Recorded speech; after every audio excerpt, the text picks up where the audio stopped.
पृथ्वी का इतिहास और भारत का योगदान 10 मिनट में पूरी कहानी। नमस्ते दोस्तों, आज हम एक ऐसे सफर पर निकलेंगे जो अरबों साल पुराना है।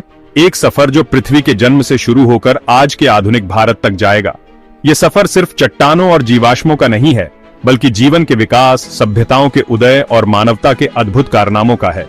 इस सफर में हम देखेंगे कि कैसे एक धधकते हुए गैसीय पिंड से पृथ्वी का निर्माण हुआ, कैसे जीवन ने इस पर अपना पहला कदम रखा और कैसे विभिन्न युगों से गुजरते हुए आज का स्वरूप धारण किया। लेकिन दोस्तों, ये कहानी सिर्फ पृथ्वी की नहीं है, ये कहानी भारत की भी है। इस सफर में हम यह भी जानेंगे कि भारत ने इस अद्भुत कहानी में क्या योगदान दिया है, कैसे प्राचीन काल से ही यह भूमि ज्ञान, संस्कृति और प्रगति का केंद्र रही है। तो चलिए दोस्तों, शुरू करते हैं यह अनोखा सफर। कल्पना कीजिए दोस्तों, एक ऐसा समय जब सूरज भी युवा था और उसके चारों ओर गैस और धूल के बादल घूम रहे थे। यहीं से शुरू होती है हमारी पृथ्वी की कहानी, लगभग 4.5 अरब साल पहले। धीरे धीरे गुरुत्वाकर्षण बल के कारण ये गैस और धूल के कण आपस में जुड़ने लगे। जैसे जैसे ये कण पास आते गए, उनका तापमान बढ़ता गया और एक समय ऐसा आया जब यह पिंड एक धधकते हुए आग के गोले में तब्दील हो गया। लाखों सालों तक यह अग्निपिंड अंतरिक्ष में घूमता रहा, ठंडा होता रहा और धीरे धीरे उसका आकार एक गोले जैसा बनता गया। समय के साथ इस गोले की बाहरी सतह ठंडी होने लगी और एक ठोस परत बनाने लगी। यह परत ही आगे चलकर पृथ्वी की सतह बनी। लेकिन दोस्तों, यह तो बस शुरुआत थी। अब भी पृथ्वी को उस रूप में आने के लिए लाखों सालों का सफर तय करना था, जिसे आज हम अपना घर कहते हैं। दोस्तों, अर्काइक युग में पृथ्वी बहुत ही अशांत थी। ज्वालामुखी विस्फोट और जहरीली गैसें आम थीं, लेकिन जीवन ने अपना रास्ता खोज लिया। लगभग 3.8 अरब साल पहले जीवन ने शुरुआत की। यह जीवन सूक्ष्म जीवों और बैक्टीरिया के रूप में था। धीरे धीरे इन जीवों ने प्रकाश संश्लेषण विकसित किया। इसने वातावरण में ऑक्सीजन छोड़ी। यह तो बस शुरुआत थी। दोस्तों, अर्काइक युग के बाद आया प्रोटेरोजोइक युग, जो लगभग 2.5 अरब साल पहले शुरू हुआ। इस युग में वातावरण में ऑक्सीजन की मात्रा बढ़ने लगी। सूक्ष्म जीव प्रकाश संश्लेषण द्वारा ऑक्सीजन का उत्पादन कर रहे थे। ऑक्सीजन की बढ़ती मात्रा ने जीवन को नई दिशा दी। यह एक क्रांतिकारी बदलाव था दोस्तों। इसने जटिल और बड़े जीवों के विकास का मार्ग प्रशस्त किया। दोस्तों, प्रोटेरोजोइक युग के बाद आया पैलियोजोइक युग और उसके बाद मेसोजोइक युग, जिसे हम डायनासोर का युग भी कहते हैं। यह वह समय था जब पृथ्वी पर विशालकाय जीवों का राज था। लगभग 23 करोड़ साल पहले डायनासोरों ने पृथ्वी पर अपना प्रभुत्व स्थापित किया। ये विशालकाय जीव धरती, आकाश और समुद्र हर जगह फैल गए। इस युग में पौधों का भी तेजी से विकास हुआ और विशाल जंगल पृथ्वी को हरा भरा बना रहे थे। डायनासोरों की विभिन्न प्रजातियां विकसित हुईं, जिनमें से कुछ शाकाहारी थे तो कुछ मांसाहारी। यह युग लगभग 18 करोड़ सालों तक चला। लेकिन दोस्तों, हर कहानी का अंत होता है और डायनासोरों की कहानी का अंत भी हुआ। लगभग 6.6 करोड़ साल पहले एक विशाल क्षुद्र ग्रह पृथ्वी से टकराया। इस टकराव ने धरती पर तबाही मचा दी और डायनासोरों का अंत हो गया। दोस्तों, डायनासोरों के विनाश के बाद पृथ्वी पर एक नए युग का आरंभ हुआ, सेनोजोइक युग। यह युग स्तनधारी जीवों का युग था। डायनासोरों के लुप्त होने के बाद स्तनधारी जीवों को पनपने का मौका मिला। उन्होंने धीरे धीरे पृथ्वी के अलग अलग हिस्सों में अपना प्रसार किया और विभिन्न रूप धारण किए। यह वह समय था जब प्राइमेट्स का विकास हुआ, जो बाद में मानव जाति के पूर्वज बने।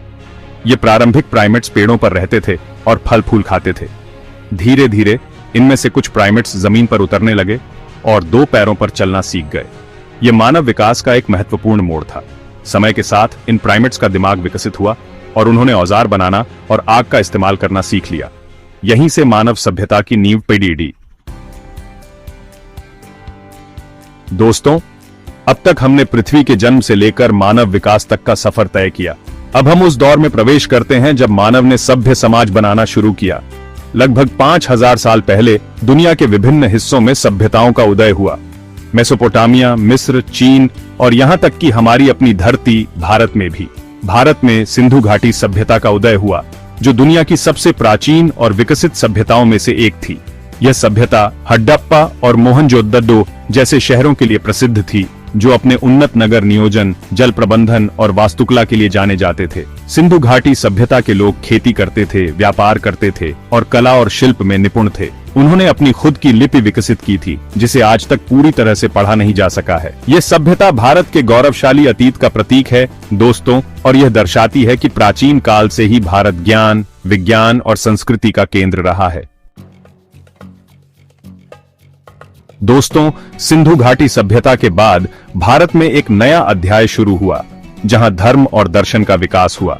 यह वह समय था जब वेदों की रचना हुई, जो हिंदू धर्म के सबसे पवित्र ग्रंथ माने जाते हैं। वेदों में जीवन, मृत्यु, ब्रह्मांड और ईश्वर के बारे में गहन दार्शनिक विचारों का संग्रह है। 6ठी शताब्दी ईसा पूर्व में भारत में 2 नए धर्मों का उदय हुआ, बौद्ध धर्म और जैन धर्म। गौतम बुद्ध ने दुख और पीड़ा से मुक्ति का मार्ग दिखाया, जबकि महावीर स्वामी ने अहिंसा और सत्य के मार्ग पर चलने का उपदेश दिया। ये धर्म न केवल भारत में बल्कि पूरे एशिया में फैल गए और लाखों लोगों के जीवन को प्रभावित किया। भारत की संस्कृति कला, साहित्य, संगीत और नृत्य से समृद्ध हुई।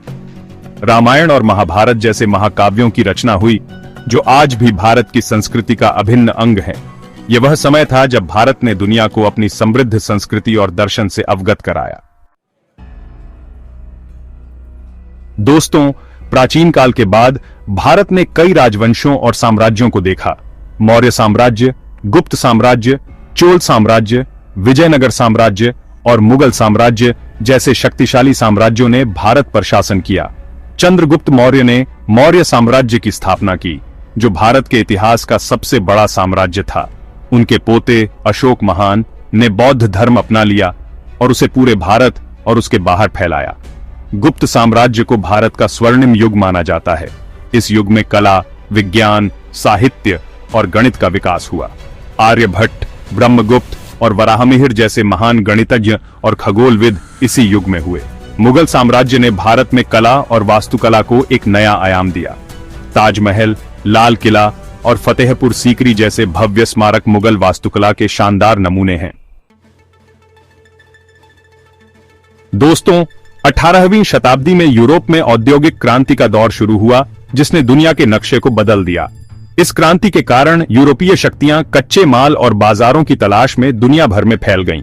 ईस्ट इंडिया कंपनी के रूप में ब्रिटिश व्यापारी भारत आए और धीरे धीरे अपना राजनीतिक प्रभुत्व स्थापित कर लिया। भारत अपनी विशाल जनसंख्या, संसाधनों और रणनीतिक स्थिति के कारण ब्रिटिश साम्राज्य का एक महत्वपूर्ण उपनिवेश बन गया। ब्रिटिश शासन ने भारत के आर्थिक और सामाजिक ढांचे को बदल दिया।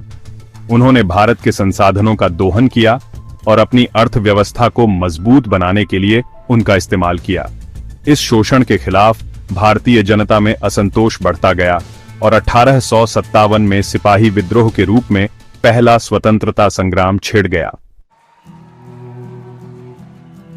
दोस्तों, 20वीं शताब्दी में महात्मा गांधी के नेतृत्व में भारतीय स्वतंत्रता संग्राम ने जोर पकड़ा। गांधी जी ने अहिंसा और सविनय अवज्ञा के हथियारों से ब्रिटिश साम्राज्य को चुनौती दी। लाखों भारतीयों ने स्वतंत्रता संग्राम में भाग लिया और अपने बलिदान दिए। अंततः 15 अगस्त 1947 को भारत को स्वतंत्रता मिली। स्वतंत्रता के बाद भारत ने लोकतांत्रिक व्यवस्था अपनाई और विकास के पथ पर अग्रसर हुआ। देश ने शिक्षा, विज्ञान, प्रौद्योगिकी, कृषि और उद्योग के क्षेत्र में उल्लेखनीय प्रगति की है। आज भारत दुनिया का सबसे बड़ा लोकतंत्र है और एक तेजी से उभरती हुई अर्थव्यवस्था है। देश ने अंतरिक्ष विज्ञान, सूचना प्रौद्योगिकी और चिकित्सा के क्षेत्र में भी महत्वपूर्ण उपलब्धियां हासिल की हैं। धन्यवाद। दोस्तों, यह था पृथ्वी और भारत का एक छोटा सा इतिहास। एक ऐसा इतिहास जो अरबों साल पुराना है और जिसमें अनगिनत कहानियां समाई हुई हैं। यह कहानी हमें यह सिखाती है कि परिवर्तन ही प्रकृति का नियम है और जीवन हमेशा कठिनाइयों को पार करके अपना रास्ता बना ही लेता है। आप सभी का इस सफर में साथ देने के लिए बहुत बहुत धन्यवाद।